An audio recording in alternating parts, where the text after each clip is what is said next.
Good morning, everyone. It's so good to see all of you here.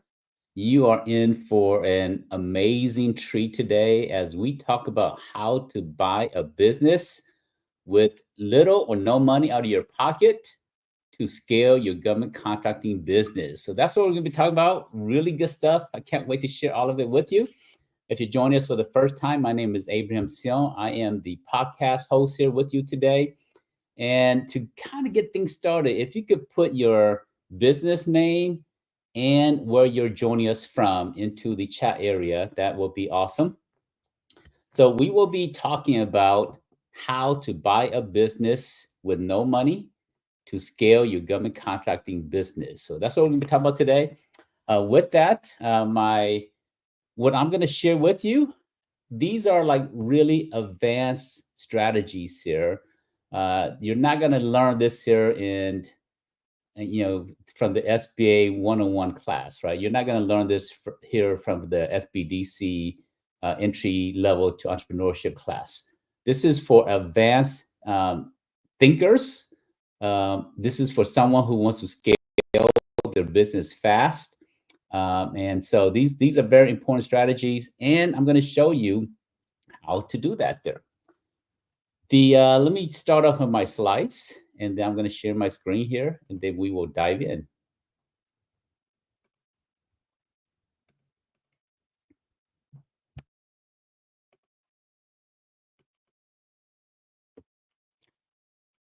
Now, if as we go through this here, if you are interested in the slides, my show producer will make it available to everybody after the show itself, because I currently have not saved it yet to where you guys can have a link to it. So send us a email, and then we will get you a copy of the slides.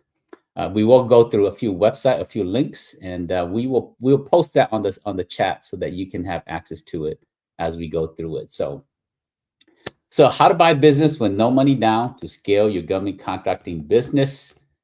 So let's dive right on in. This is a quick overview of our agenda today. Why acquisition growth may be better than organic growth. We're going to look at those two models there. Scaling your business through acquisition and how to do that, adding past performance by buying it, because that's part of the weaknesses to a lot of companies in the government market is you don't have past performances. How to find companies that are winning contracts and how to find companies so that you can buy them. What are some key indicators in terms of what to look for in a company? And then how to get funding for your acquisition. And we're going to talk about a few different options, but one main option that will allow to be where it's little or no money out of your pocket.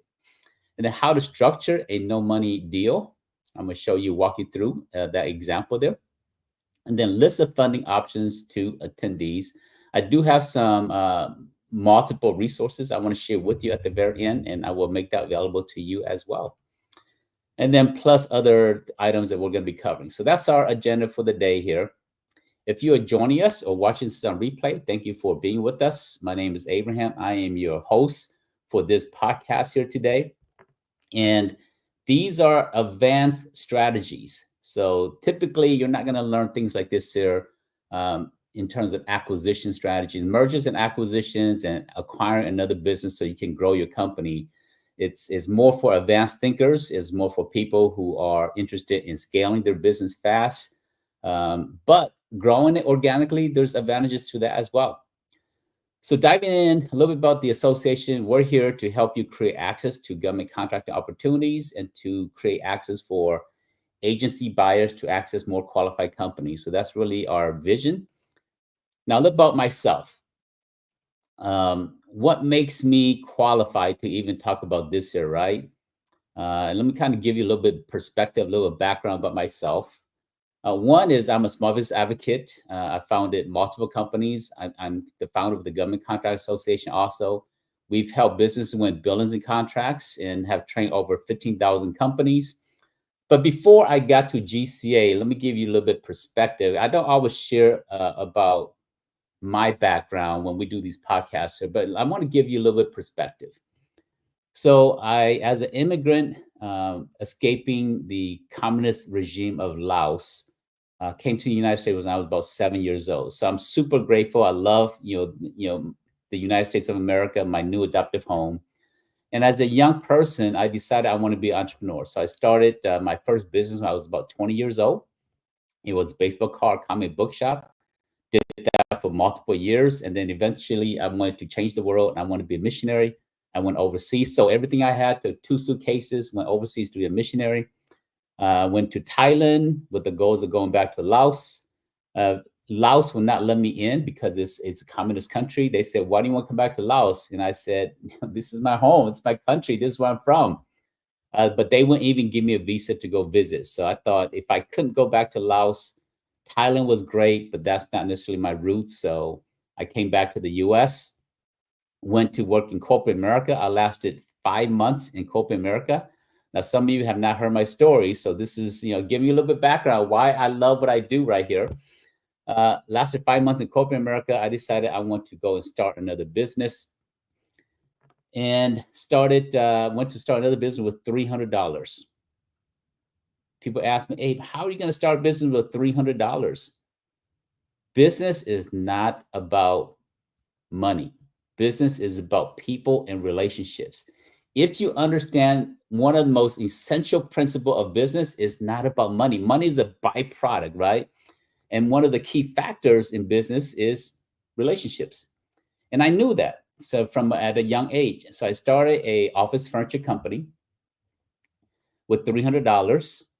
I took that $300 and I went out and grew my company to amass over $10 million worth of office furniture over the next 5 years. I eventually sold that business. I got to real estate, started buying real estate properties, building communities, raising money to do real estate and so forth. And then the real estate market shifted and started to die. And then I thought, Lord, if you start the Vietnam War to bring me, Abe, to America, you are shutting down the real estate market, shutting down the financial world because you want little old me to move on to something bigger and better. At least that's my perspective. It was hard, tough, challenging, very humbling during those times when everything was devastated through the financial crisis and the real estate market crash. But as an entrepreneur, right, you can't have a woe is me perspective. You always have to have, okay, let me find the silver lining in the middle of chaos. And that's true, right? Right now, we've gone through 2 back-to-back hurricanes. Families are lost, lives are lost, but in the middle of chaos, there's opportunities for disaster relief work. And so in every single situation, you have to look for the opportunities. So in that struggle, I discovered government contracting. So this is late 2007. I met a lieutenant colonel who retired from the Army, and we started talking. And he said, "Hey, why don't we take my business knowledge and his procurement knowledge and do consulting work?" So that's kind of how I discovered the government market. In this journey here, I've sold 2 companies and I've started multiple companies. Some of them have failed, some of them have succeeded, but this is what I do. Currently, I run 2 organizations, the Government Contract Association and GovGenie. And so I am a lifelong entrepreneur. I've seen lots of different things. I've, in training over 15,000 companies, I've seen a lot of different things. And, but I have a natural gift to understand entrepreneurship and businesses. So I love what I do. So now I get to help a lot of companies succeed. The companies we work with, many of them are new startups. Some of them have come and grown to become multi-million-dollar corporations. But that's a little about me, and why I'm doing this class today is so that you can scale your business faster. So let's dive in. Let's talk about the government market here. So in the government market, 2023, they awarded over $760 billion to businesses. So there's a lot of money out there.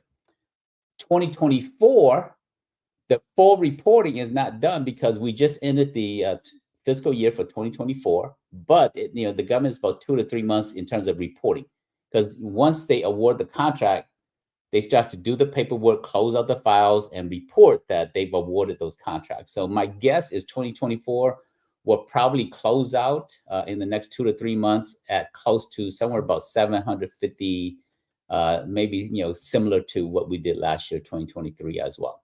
So the opportunities are there. But how do you scale your business and how do you go and pursue all these opportunities, right? There's two main ways to do that. You can grow your government contracting business, organic growth, or you can grow through acquisition growth. So these are the two main ways. That organic growth, that's really what a lot of you are doing right now. You're trying to go out there, find a bid, write a proposal, reach out to the contracting officer. You're doing it organically, and there's absolutely nothing wrong with that. That is a very good way to do it. But if I were to say there is a faster way to do it, yes, there is a faster way to do that, and that's called acquisition growth. And you grow by acquiring other companies. So that's really what we're going to be talking about today. So let's talk about organic growth a little bit. Now, there are some benefits to organic growth itself, and there are some weaknesses to it, right? So benefits to growing organically is your weaknesses and your strengths. You know what you have. So there's not a lot of mystery to it. So it's safer, right, to grow organically. Also, it's easier to manage your business step by step. And especially if you're a new entrepreneur, you learn as you go and then you build as you go. So you're not stepping into a pit of fire or into some other people's mess. You just kind of learn as you go. So growing organically is usually safer. Now, it also allows you to build the culture and the team that you want on your own terms. So there's benefits to slowly growing your company, but there's also challenges in terms and risks in terms of growing it organically. One of it is it takes too long, right? Sometimes it takes a long time to build your revenue to get to a certain point that you want it to go. And you have limited cash flow. So in terms of, if you're doing 100,000 in revenue, your cash flow is going to be very little. If you're doing 200 or 300 or 500,000 or $1 million in revenue, you have minimal cash flow. So, and I'm going to share with you in a little bit, I'm going to share with you companies that have a lot of cash flow already. And all you have to do is step into that cash flow. And then another challenge for being a government contractor is you have limited or no past performances. And with no past performance, it's hard to submit a proposal because typically the government wants 3 references. So, and then another key factor in terms of a challenge in the government market is you have no or limited relationships. And part of how you win a sole source contract is through relationships. So organic growth has its benefits, but its challenges as well. So let's talk about acquisition growth through buying another company.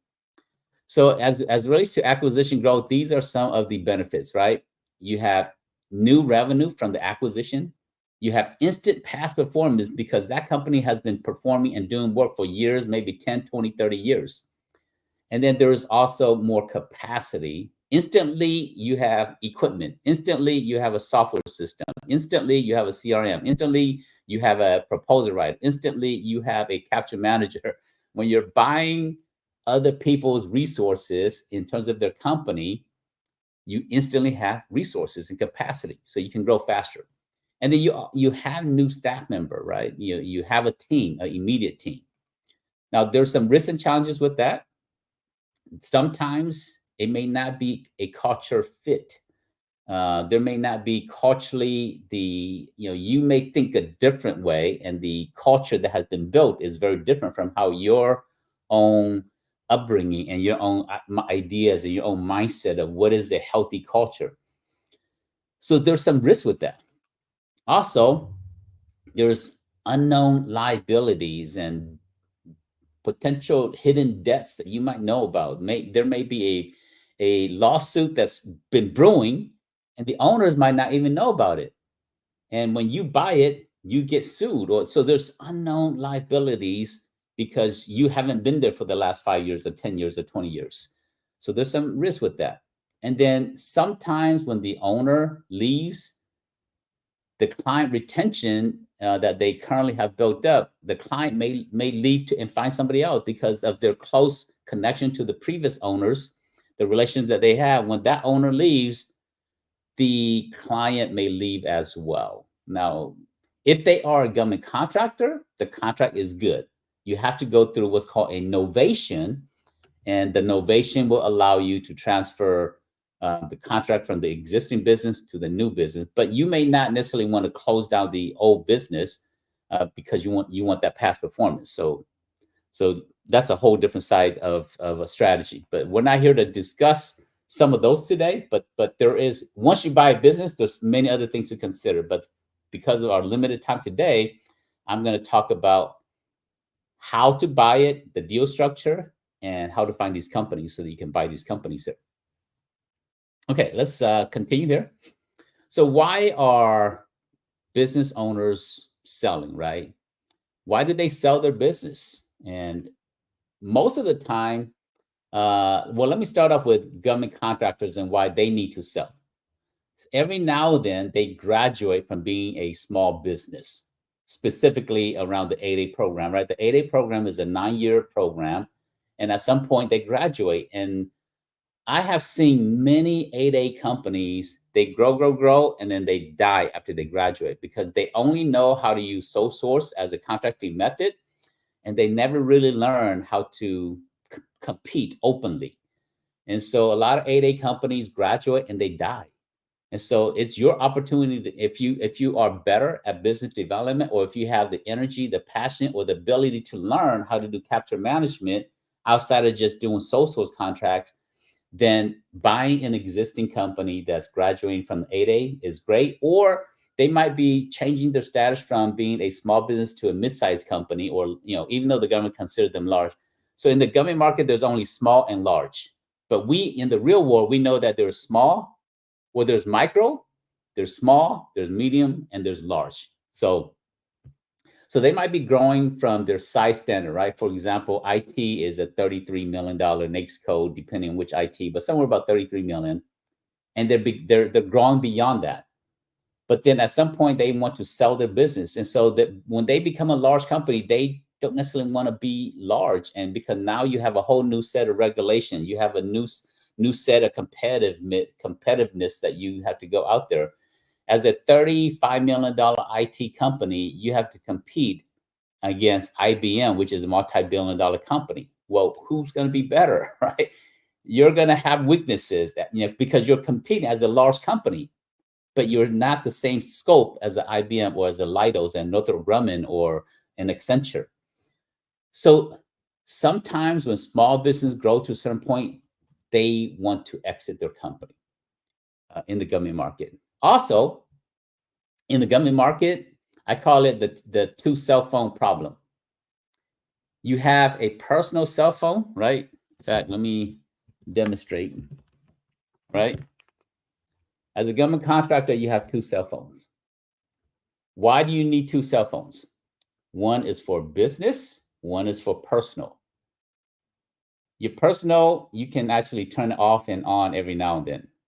Your business always have to stay on, because why? If you're on a contract, especially if it's mission critical, the prime contractor is going to call you and you cannot turn off that cell phone. The contracting officer is going to call you and you cannot turn off that cell phone.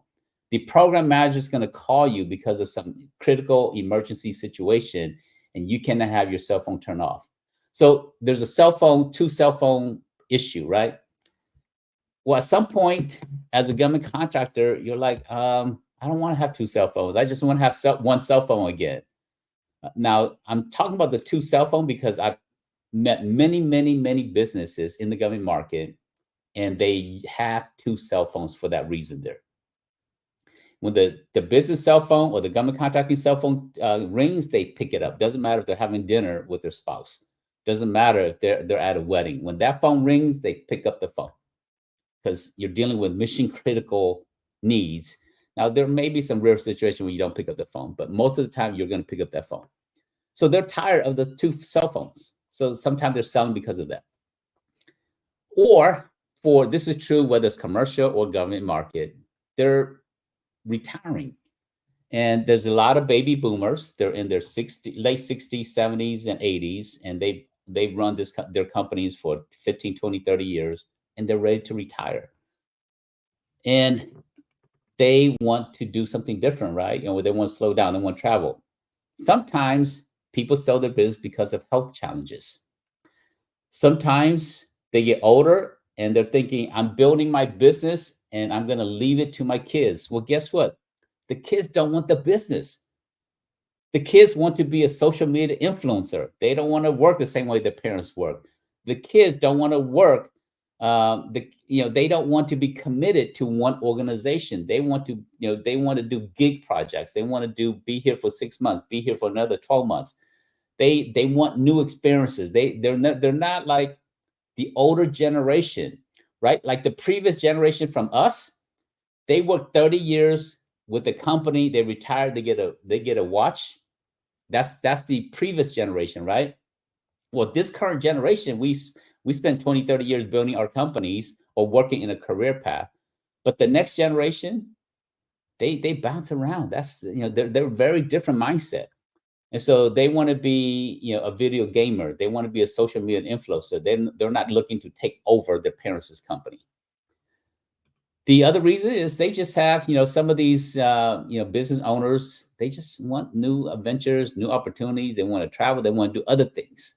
And so they're selling for every business owner that's selling, they have their own different reasons.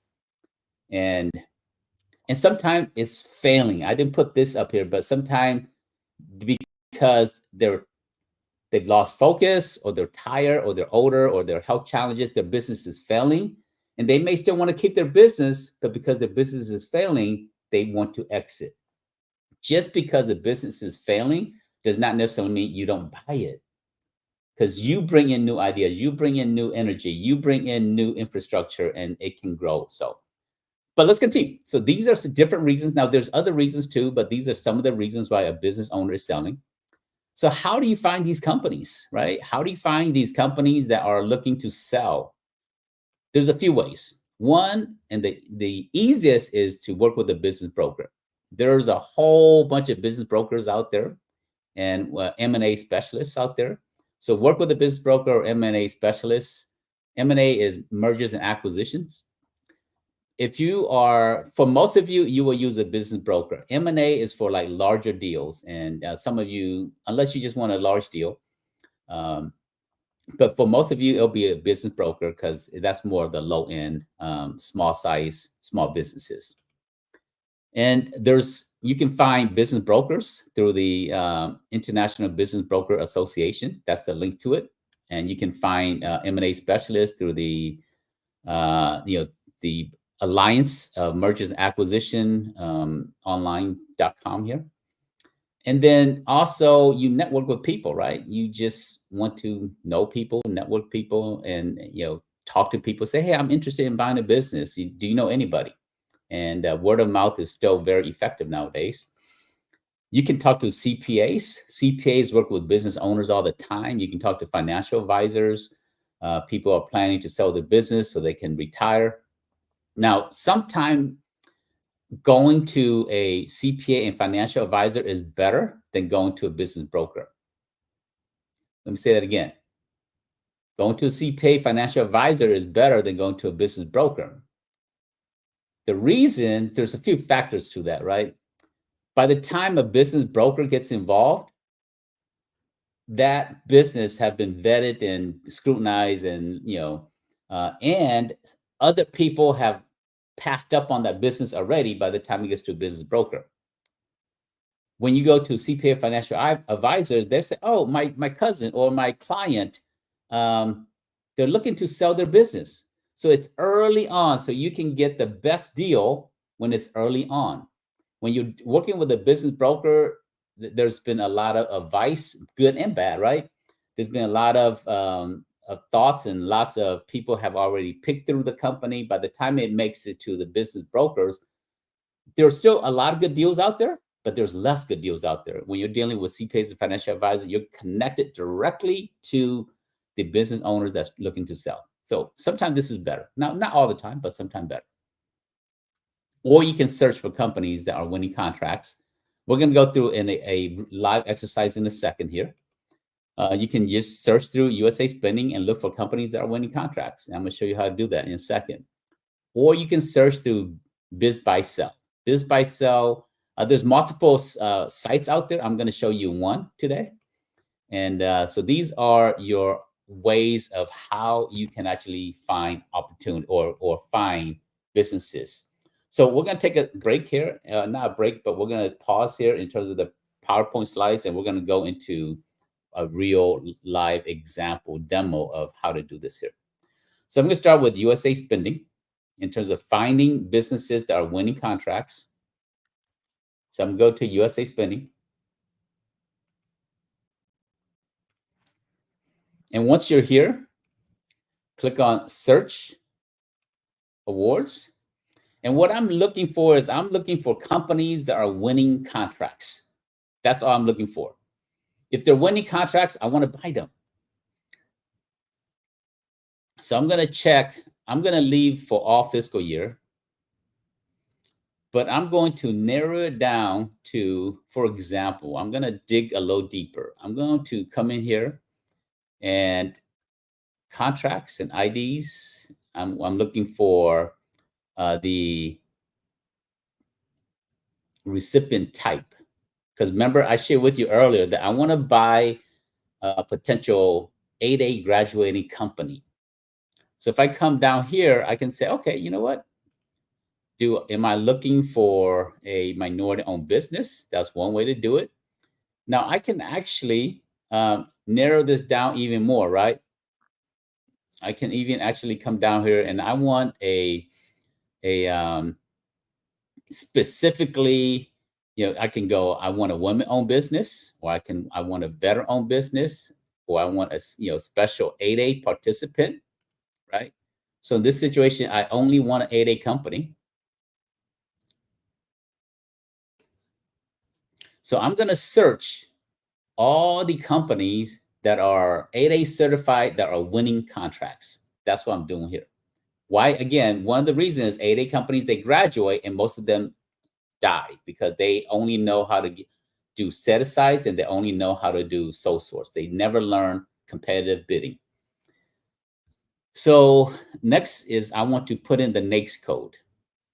Now, any volunteers, if you're joining us here, put your primary NAICS code into the chat and I will use your company or your NAICS code as an example here. So anybody put it in the chat. First person put in the chat, we will use your company.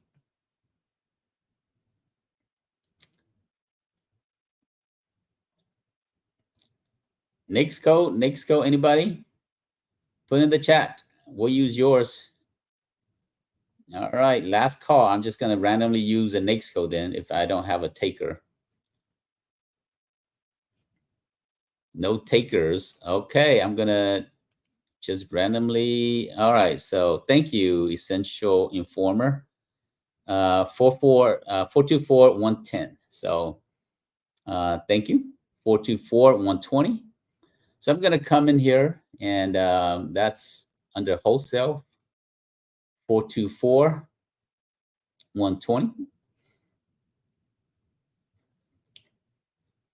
So in the government market, there's multiple layers. There is manufacturing, there's wholesale, and then there's also retail. So if you're selling products, there's 3 layers of NAICS codes. Now services, they're just 1 layer. But in terms of products, there's 3 layers. So 424-110. So I'm gonna drop down here. And wrong one. 424. Go further down. 424 is this here. So you are in the paper industry. Station, office supplies, merchant. Okay, so we'll use this here and let's see what comes out.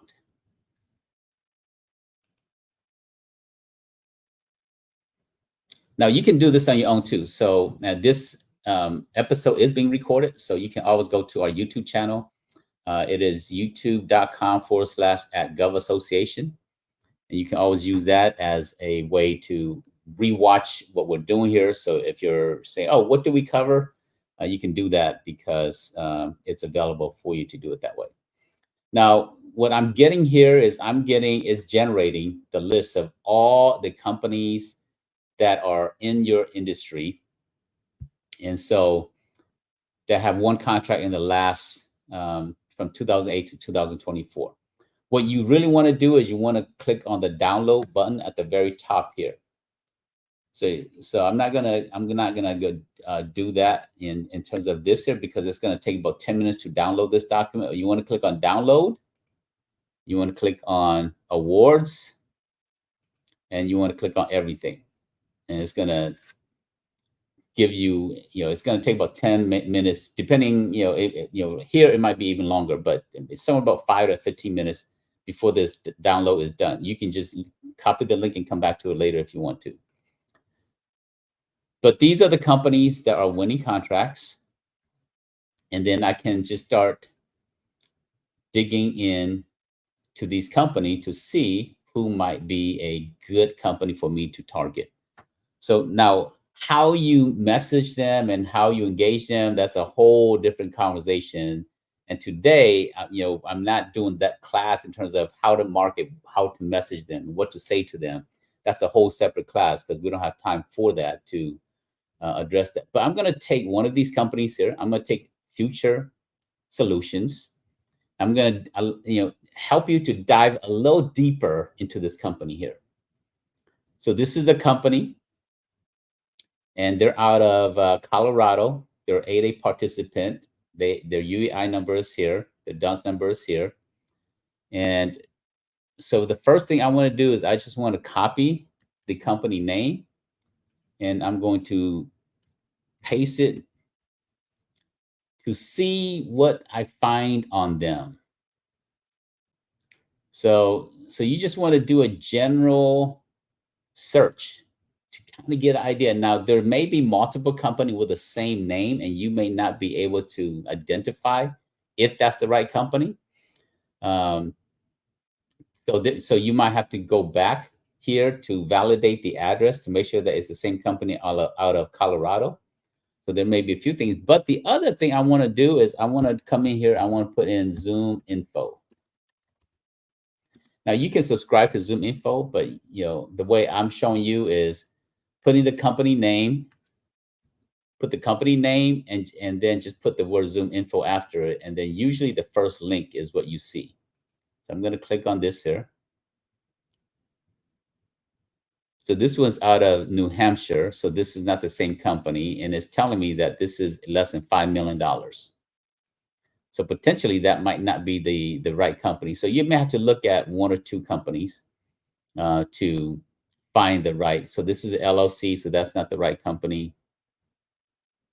Now, for larger companies, Zoom info will be a great resource. Some of the micro businesses that they may not always be in here, but most companies is in Zoom info. You can find them very easily in here. Now, coming back to this company, the next thing I want to do is I want to take their UEI number, and because what I do is I only search them based upon one NAICS code, and I want to look at the company for all of the work that they've done. So when I'm in here, I want to click on the 12 months, and I want to click on all fiscal years so I can kind of see what they've done total.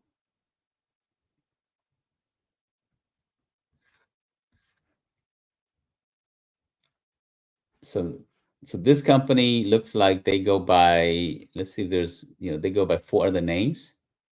So they go by Future Solutions, so yeah, it's all really the same. Sometimes there's a comma, there's not a comma.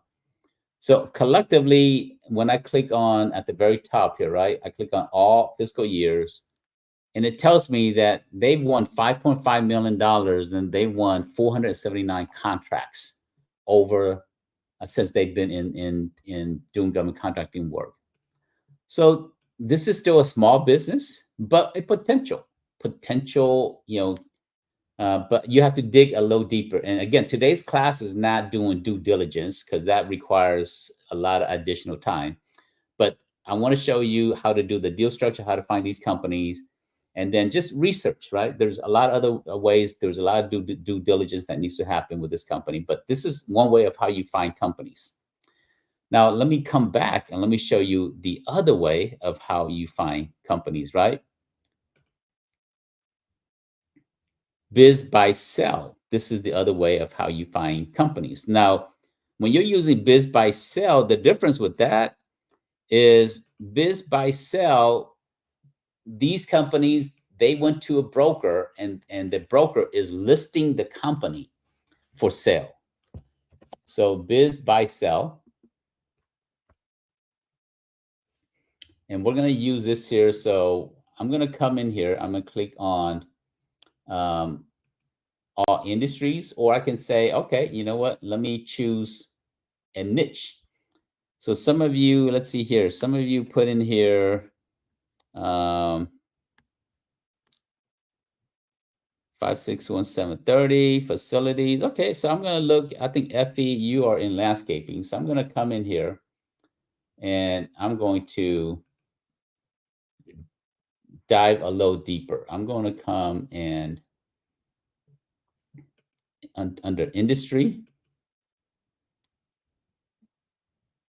Let me start from the beginning.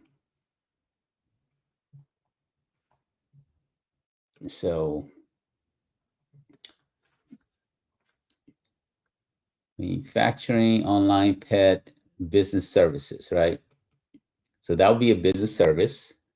And I'm going to put in here, now some industry is very specific. So you can actually put in specifically to your area. So I'm going to put in here,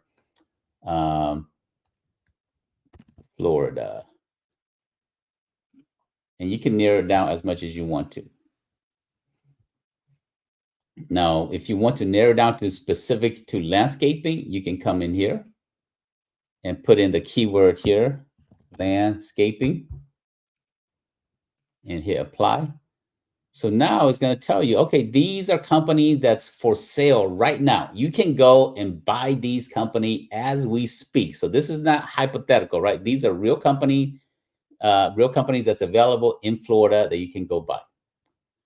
But now, you know, so I'm going to look through this here. So this one says profitable lawn care maintenance company. It's a niche industry. So, you know, they say, okay, this company's for sale. So I'm going to come in here. I'm going to click on this company. And they're generating 1.9, so almost $2 million in revenue, and they're selling it for $845,000. So revenue 1.9 million, so about 2 million, and they're selling for 845. Their cash flow is really what you're looking for, right? We're going to talk about how to buy a business with no money in a second. So you have to look at the cash flow. Cash flow, or sometimes EBITDA, is really what you're looking for. And EBITDA is, you know, a number that allows you, or cash flow allows you to see if you can afford to pay off this loan for $845,000. So this is one example of a company. Let's look at another one.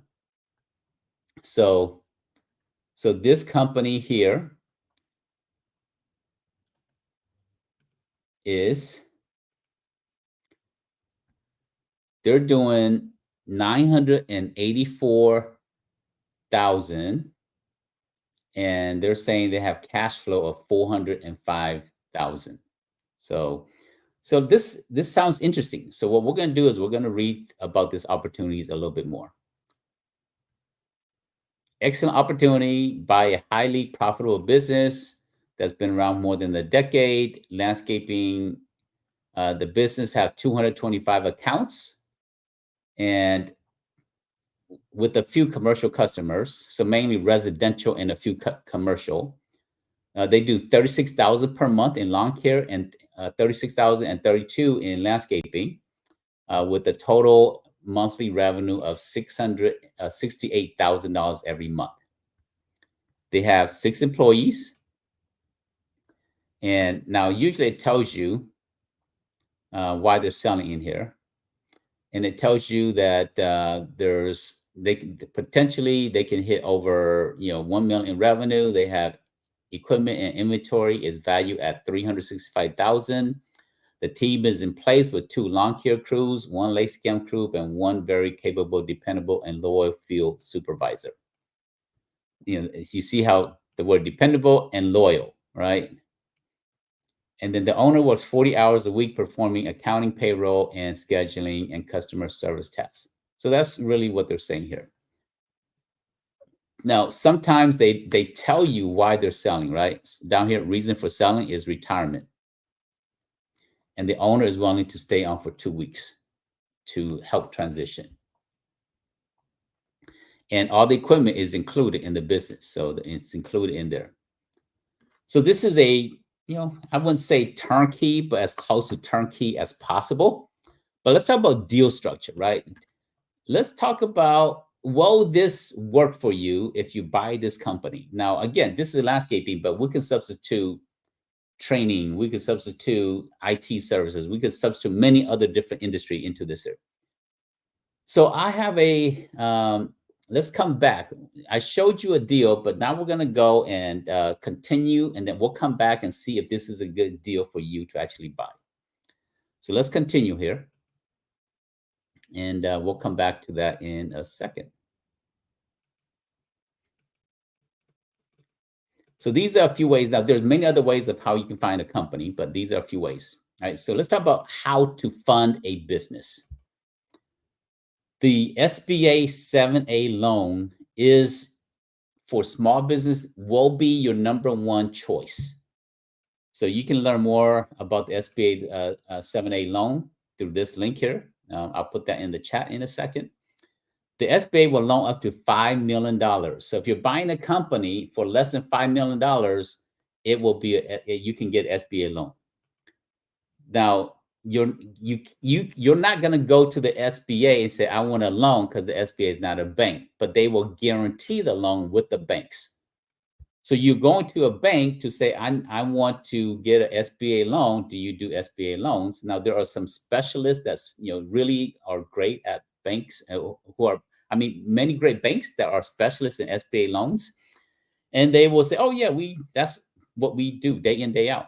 So banks will use the SBA. Now, the banks use SBA because the SBA guarantees that in the event that the business go under, the SBA will back the loan itself. So the banks have less risk, very minimal risk in doing an SBA 7A loan to you as a business owner buying another company. Or you can use private investors, maybe some family members coming together, pooling the money. I've seen that happen also. You can use more professional private investors that specialize in deal brokering in this way here. You can use angel investors. You can use private equity. Now, private equity is more for the big deals. So private equity may not necessarily be for some of you, but private equity is a good option as well. But the most important is you want the business owner, right? Because today's class is how to buy a business with zero money down, right? And so you want this existing business owner to participate in it. And we'll talk about that in a second. So how do you actually structure this here with no money down, right? So you want to structure it where there's some earnout from the business owner, meaning that the business owner will stay with you for 6 months to 12 months. Because if the business owner leaves as soon as you close on it and they take the money and they're running and they're going to travel, whatever they want to do with their lives, that's risky for you. You always want to negotiate at a minimum, if it's not health-wise, you want to negotiate about 6 months where some of the money that you're paying to them, they will earn that out over the next 6 months or the next 12 months or the next 2 years. Now, in a more larger investment, you want a 12 months to 24 months earnout, sometimes 18 months.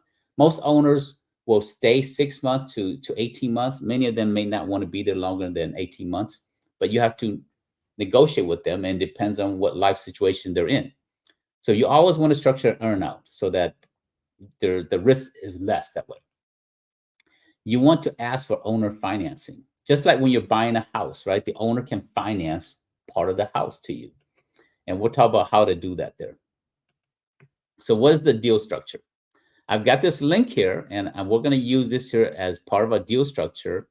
And then I have a deal calculator, and we're going to see if we can afford to make payments on this property, on this business here. So I'm going to put these links here. So first, I'm going to put these links into the chat so that you guys have access to it. And then we're going to go through some examples here.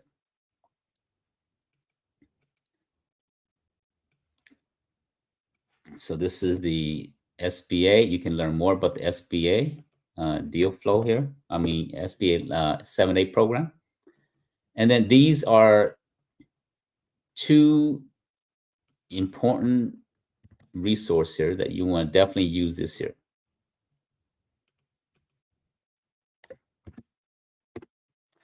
All right, so I'm going to go through the deal structure first. So this is the deal structure. I'm going to come in here. I'm going to go back to my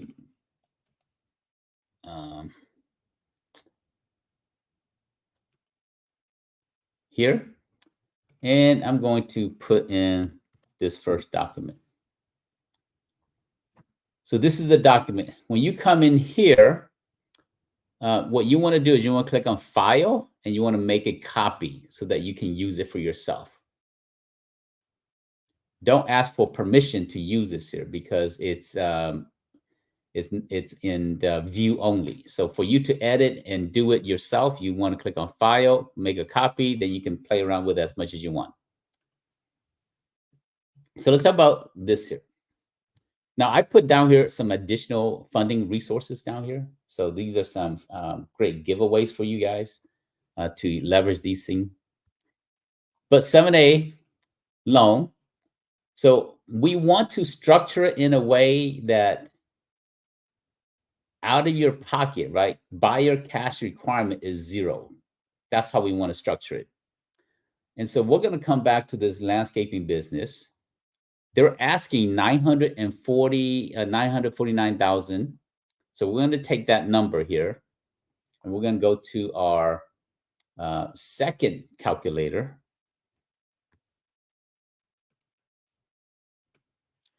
And we're going to find out how much does it cost to pay the loan monthly for. So we're going to use this calculator here. And so this is a business loan calculator. I'm going to put in the amount. The amount is 949 and 999, I think. Yep. I think 949 and one more 0. Okay. So that's what they want. Interest rates, SBA typically is anywhere about 5.49 to, but let's assume it's 8%.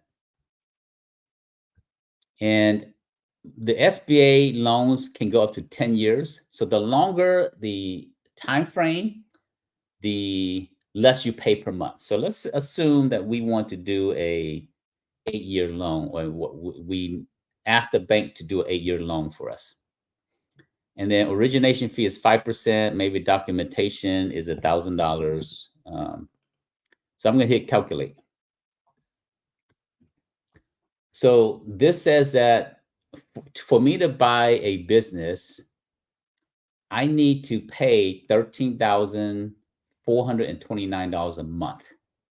Now, again, I don't want that to come out of my pocket. Remember, we're talking about buying a business with no money out of your pocket, or no money down from you. So I need to see if the business has enough cash flow to pay for this $13,000. So I come back to this other sheet that I created here for you guys. So I'm going to come here. The business owner wants 949,000. That's what they want to sell the business for. They're cash flowing, right? I come back. How much are they cash flowing? 408,055. So 408,055. 0.055. So that's their cash flow yearly. And what that means is that they are producing profit of $34,000 a month. Now, if we come back over here, our monthly loan amount is $13,000. So that's our monthly loan amount. So if I come back here, the loan repayment is this. So the monthly cash flow is $34,000. The loan repayment is this here. So I'm going to do this here where A4 minus A5. So this is remaining cash flow. So in this situation, yes, I can do the deal because I can pay a loan, use the profit from the business, which in $13,430, and I still have some cash flow remaining to pay for myself, to pay for to grow the company, to do other things. So in this situation, the math works for this business right here. So that's the first thing you want to evaluate.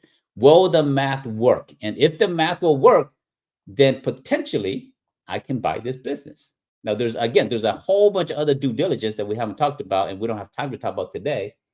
But I want to show you the deal structure first as the first step to using acquisition as a growth model.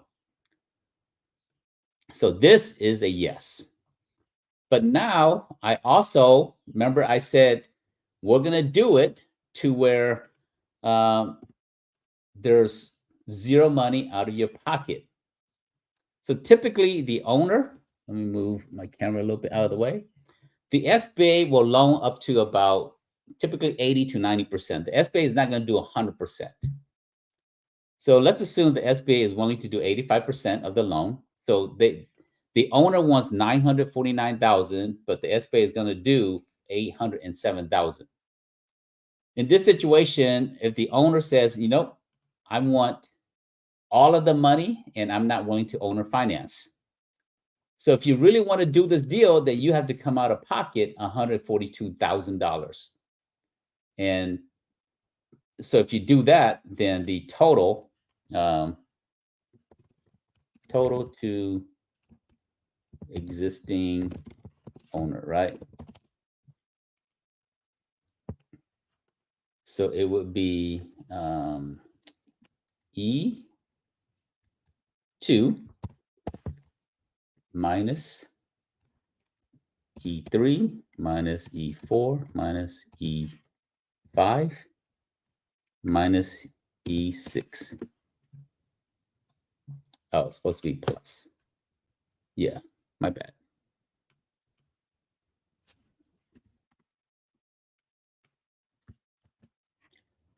Because I want to make sure that the math works out to where the total amount is exactly what the owner wants, right? Yep. So this matches the sale amount here. So this is you. This little area here is you. This is the cash that you need to put up. And our goal is to make it where it's zero from you. So how do we structure a deal where you come out of pocket zero? The first thing is you want to find a motivated owner that's willing to do owner financing. And I'm going to show you why they want to do that in a second. So the owners, you convince the owner to do owner financing, meaning that they're going to extend a loan from them to you.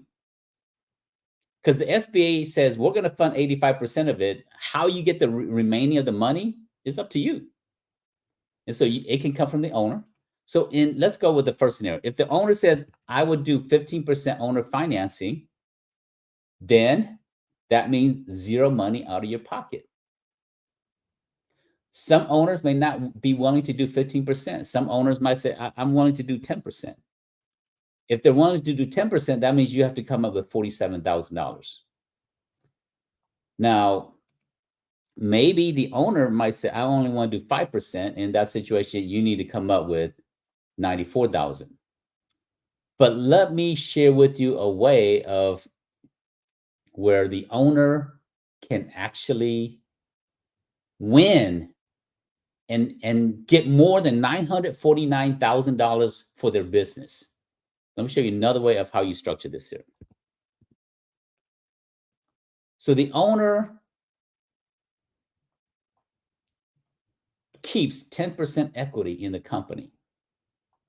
And that means that of the money, they're going to, from the sale, they're going to put in $94,000 back into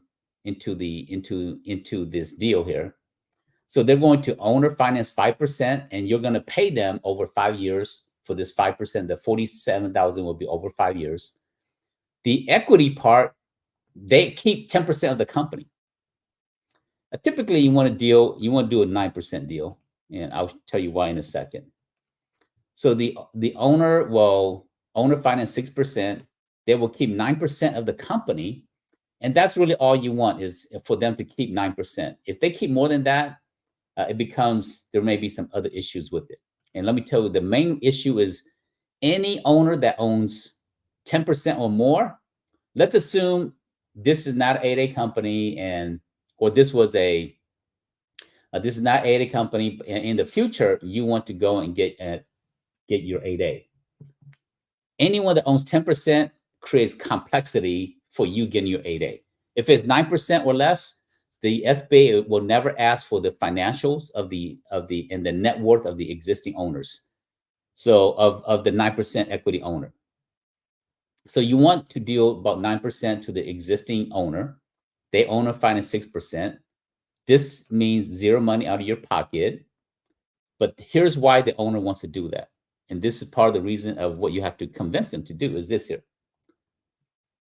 Let's assume they're currently doing about the revenue, right? If we come back to their revenue, they're doing $948,000 in revenue. If we come back,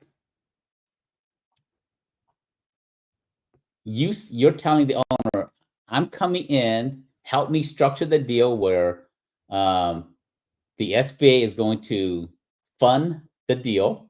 You get money, and by retaining equity in the company, as I grow out the company, you're going to get additional value down the road as I grow the company. So here's what this looks like.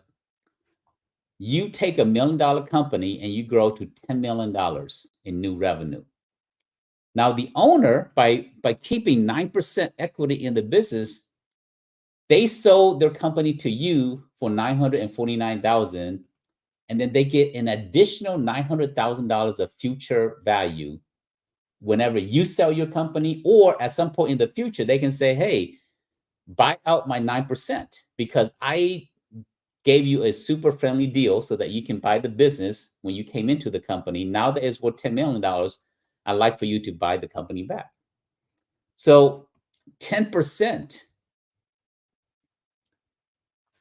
Now, again, I just did it based upon revenue, but the value of a company can be valued many different ways. And but 10% is potentially $900,000 of value. So instead of getting $949,000, they get $1.9 million for their company. They sold it to you, and then they get to sell it again twice for additional value at a future date.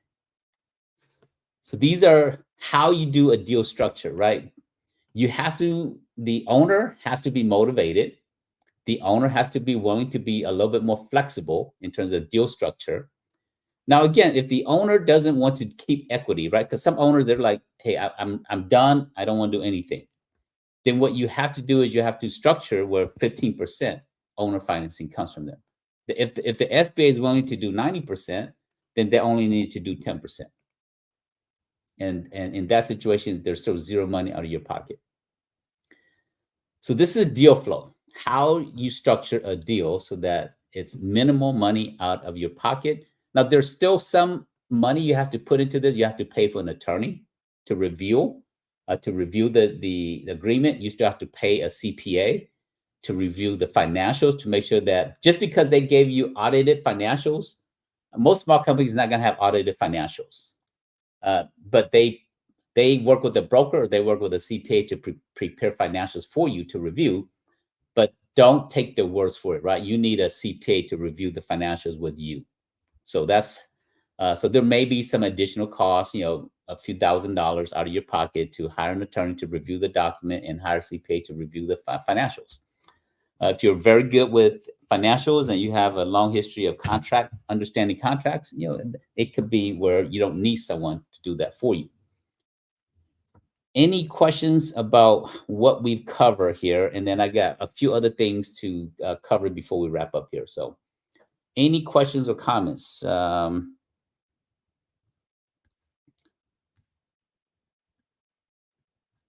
Any questions? No questions? Okay, let me continue. Since there's no, if you do have questions, put it into the chat and I will answer your questions about this here. So I'm going to show you some of the awesome resources I gave you here. In fact, I will put this here. If you go to this link here, you have access to all this here. So what I did was I put in here some funding resources for minority-owned business. So you can just click on some of these here. You want to build your credit. Let's talk about if you need money for contracts. Let's look at 25 VCs bridging the gender and ethnic gap for startups.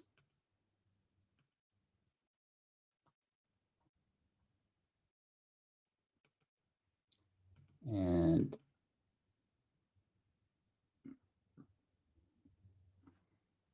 all right, so this is one resource here. If you are a minority-owned business, these are financial resources for you.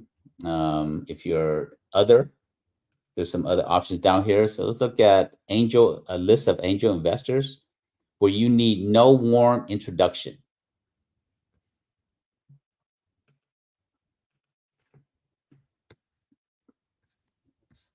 These are angel investors. Now, if you are buying a business, angel investors may not necessarily be your best option, right? Unless once you review them and they are interested as a in business acquisition, then yes. But many angel investors, they don't do business acquisition. They invest in startups so that it can scale to 200, 300, 400%. So just check out these lists of companies here. So these are resources for you guys. Now, not all of the links work, but let's talk about microloans a little bit here. So if you are a really small business, you can use microloans to help you. You can use microloans to grow your existing company.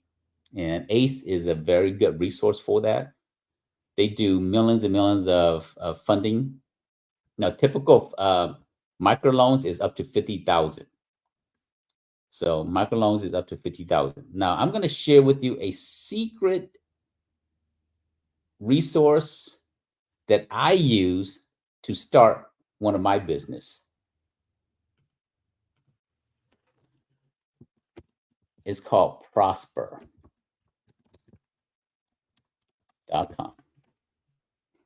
Now, prosper.com is not a business loan resource. So you're not going to come to Prosper and say, hey, I want a business loan. They don't do business loans. But what they will do is they will do personal loans. And with personal loans, you can use this personal money. You can use it to do whatever you want with it.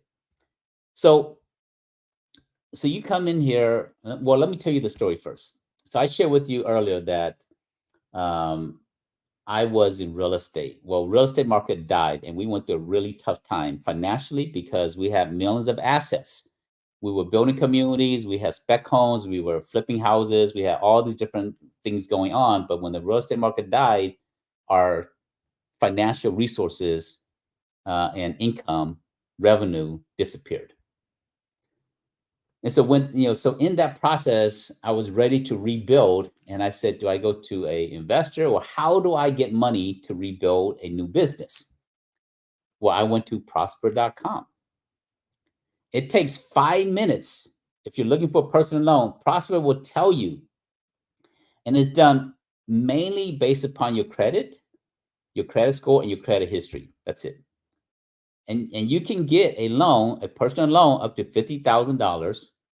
Let me tell you guys that when I applied for my Prosper loan, I had bad credit because we went through all the financial challenges through the real estate market there. My credit score was about 620. Prosper gave me a loan for $10,000. And that's what I used to build my next business. Now, when you apply for this here, you can't say, I'm looking for a business loan, right? You have to say, this is a personal loan. You have to say, this is a credit card consolidation. So you have to do it based upon their requirements. And so do a personal loan. Don't tell them it's a business loan because it's personal. You can do whatever you want with it. But this is how I started one of my business after we went through a really tough time. So there's lots of financial options out there for you. If you're looking to just organically grow your company, this is one way. If you're looking to go and find a small business, now there's a lot of other small business out there, right? You don't have to buy $1 million company. You can buy a $300,000 business. You can come and, let's go back to search and let's look for other industries, right? So I'm going to come in here. I'm going to take in the industries. Actually, I'm going to take in, I'll keep business services, and let me take out the filter. I'm going to come in here and put in information technology, but I'll just put information. And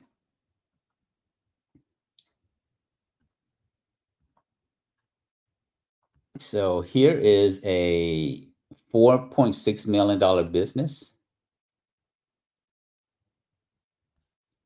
So they are a SDE. Now, I don't know what SDE is. Some of you guys might know what that is. A lucrative SDE investment that is ready to go. Significant, right to, yeah. We're excited to present a franchise resale opportunity with multiple locations across the Deep South. But look for, I've seen IT companies, I've seen coaching companies, I've seen, lots of different type, a laundry mat business here, renovation company, right? Lots of opportunities. It's just a matter of how creative you want to be. Again, the goal is when you buy an existing business, you have instant past performance, instant revenue, instant cash flow, instant people, lots of different value by acquiring, and then you can go and scale your company. So let's talk about a few final thoughts here. So assuming you do your deal, you go out there and you get your deal done, you still need to scale your business. So you still have to get procurement ready. Your company, to scale, you have to have certain understanding about the government market. You have to understand that the government speaks a different language. They speak governese. You have to understand that you need to build relationships. How do you build relationship with the government market is different from the commercial market. You need marketing documents. They don't use brochures. They use capability statements. Your website needs to look a certain way. You need a proposal writer. You need all these different things to scale your business. Just because you bought an existing business in the commercial market, you still have to scale your business. Just because you bought an existing government contracting business, you yourself still have to equip yourself because the business owner is leaving and you're taking over the company. You still have to understand the government contracting industry. So we have a program called capturemanagement.org, and where we teach you how to do sales in the government market, how to sell to government agencies. And so this is a 14-week program, and very, very powerful. or you can join one of our teaming co-op. We have a construction facilities teaming co-op. We also have a IT training, HR, administrative management co-op. So we have two different co-op. One is in IT logistics and facilities, janitorial, and the other one is IT, HR, administrative management, training, and so forth. So this is part of how you can scale your company by leveraging resources that we've already created. So you buy a business. Now at this point here, you have to scale your business and you need to equip yourself so that you can scale your business. So I'm gonna put this here into the chat so that you can do a little digging into this here. But this is how you scale your business by leveraging resources that's already existing. Because when you buy business, now you have resources to get into the capture management training program, and you have resources to join a teaming co-op, because a teaming co-op is going to help you to get more contracts faster. So I'm going to ask my production manager, is there any questions as I talk about the teaming co-op? If anybody have questions about anything, this is a good time to put your questions to the chat. There have been a few questions regarding the 7A. Mm-hmm. And the question was, I have a question about what are the requirements to get the 7A loan? Okay. The requirements for the 7A is dependent on every single bank. Different banks have different requirements, but I will tell you the general thought around that. And then because every bank have their own investment criteria around who they and how they lend. But for the 7A, really is not based upon, I would say 5% of the requirement is based on you as a buyer. The 95% of the requirement is based on the company you're buying. So most of the criteria is there enough cash flow to cover the loan? That's really it. Because they're evaluating the business to make sure that there's enough money, right? If we go back to our calculator, where's my calculator? Is there enough money? And if, so in here, there's $13,000. And is there enough money to cover in this situation? Yes, there's enough to cover this deal here. So that's the main requirement in terms of structuring a 7A loan with a bank. But you cannot go into a industry that you don't look credible. Here's what I mean by that. Let's assume you've been doing manufacturing for the last 20 years, and you've been working on the manufacturing facilities, and you are in the assembly facilities. And all of a sudden, you want to go and manage IT services. You want to buy an IT company. The underwriting is going to say, okay, what does manufacturing assembly have to do with IT and cybersecurity? So it does not look credible. And so the lender will, yes, the business can pay the loan, but when you take over the company, you don't understand the industry, and there's a risk that the revenue will drop and the loan will not be able to be repaid. So there are some things that they look in terms of, and these are intangibles, right? How do you quantify that? Every bank looks at it very differently. If you have a bankruptcy, the SBA will not lend it to you. If you have a recent bankruptcy that's not been longer than 7 years, I believe. If you have a felony background, the SBA will not lend you a 7A loan.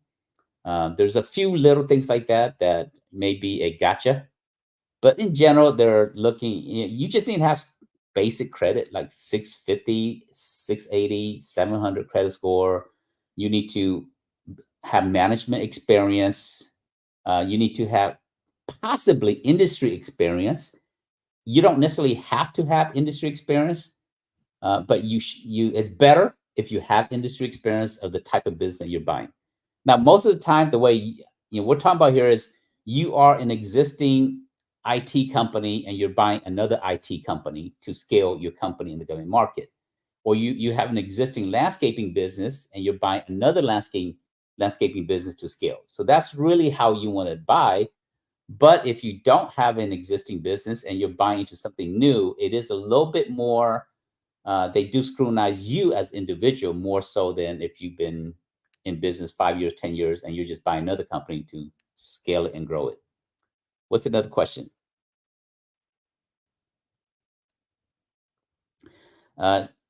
Who should we email to get a copy of this, of the PowerPoint? Just email to info@govcontractors.org and just say PowerPoint copy of buying a business, something like that on the subject line, and we will get you a copy, because this is a class that I have not turned the slides into a PowerPoint, and so that's why it's not in here for you guys. And they can also rewatch it on our YouTube channel. Yes. If you want to watch any of our replays, if you go to YouTube and go to our account, we have all of the videos, all of the videos in the live here. So you can come and watch all of our previous classes and so forth. It's all on YouTube. So, and the link is in the chat also. Any other questions before we wrap up here? Are you doing the surprise today? No surprise today. We're out of time. Okay. Join us next week, and we usually always do a free giveaway. Today's giveaway is this document here, all of these awesome goodness down here, all of these different great resources to help you get your company. I'm sorry to jump in. There's a teaming question. Okay. Can someone join teaming co-op or capture management program without already having a business purchased? You just, for the CCM, the Certified Capture Manager Training Program, this is exactly for people that need to know how to do sales in the government. Whether you have an existing business or no business, or you're buying a business, that's not necessarily required to be in the CCM program. So the CCM program, we just kickstart a class last night, and so it's not too late to get into this program here. This is a 12-week program, and this is of all the training and the different programs we have, the CCM program is our most popular program. We graduated probably close to 400 students from this program here. It is a post-secondary educational program. It's equivalent to a master's program. You need about 6 to 10 hours a week to succeed in this program. So it's serious stuff. And we take you through a step-by-step process, right? This is what we take you through in the CCM program. For example, the financial resources I gave you here, it's in here. All this resources is already in the CCM program. So when we talk about funding for your business, we cover that in here. If we're talking about angel investors and accelerators, we're talking about learning how to speak Governese, we're talking about getting your business registered, how to write proposals, how to promote your business, all of these different links, resources, they're all in here in the CCM program. So there's no requirements. You just have to be hungry and be willing to do the work to get into the program. Now for the teaming co-op, there are some additional requirements, because the teaming co-op is for established companies that want to scale. And so the teaming co-op is, if you go to teamingcoop.com, it will give you the details. So this is for existing business with some revenue and some value that you're going to bring to the table. And so it's not for newbies, unless you're like, hey, I've been doing IT for 20 years and I started my business three months ago. Potentially, it might be for you. But you have to say, I'm bringing value to the table. So whether you're bringing relationships, whether you're bringing past performance, or you bring in your experience as a management team, or your technical, solutions, or you understand pricing strategy. You might have small business certifications, or many other different things that you said, I'm bringing value to the group, and please accept me into the group. So the teaming co-op is not for everybody, and we don't let everybody who wants to be in the program into the teaming co-op. And so this is very exclusive. Abe, I'm Yep. sorry to jump in. You're also teaching lab in about 10 minutes. Okay. All right. So that means we are at a wrap. So if you have other questions about acquisition, now we do have accountants that can help you with some of the deal flow that we talked about. I can help you. I can coach you through some of this deal flow here. So there's ways of, if you need additional help, we can help you with how to buy business with zero money out of your pocket. With that, you are one contract away from your next goals, your next dream home. Join us next week, 11:30 a.m. Eastern time. We will do another podcast. The topic has not been disclosed yet, so it's going to be a mystery class as of right now. We'll post the event probably later on tomorrow or the next day. But just come back every Wednesday, 11:30. We will be doing a podcast. And so I will see many of you there. And some of you might be joining the teaming co-op. Some of you might be joining the Capture Manager training program. And I will see you there as well. Take care, everybody. Have a good one.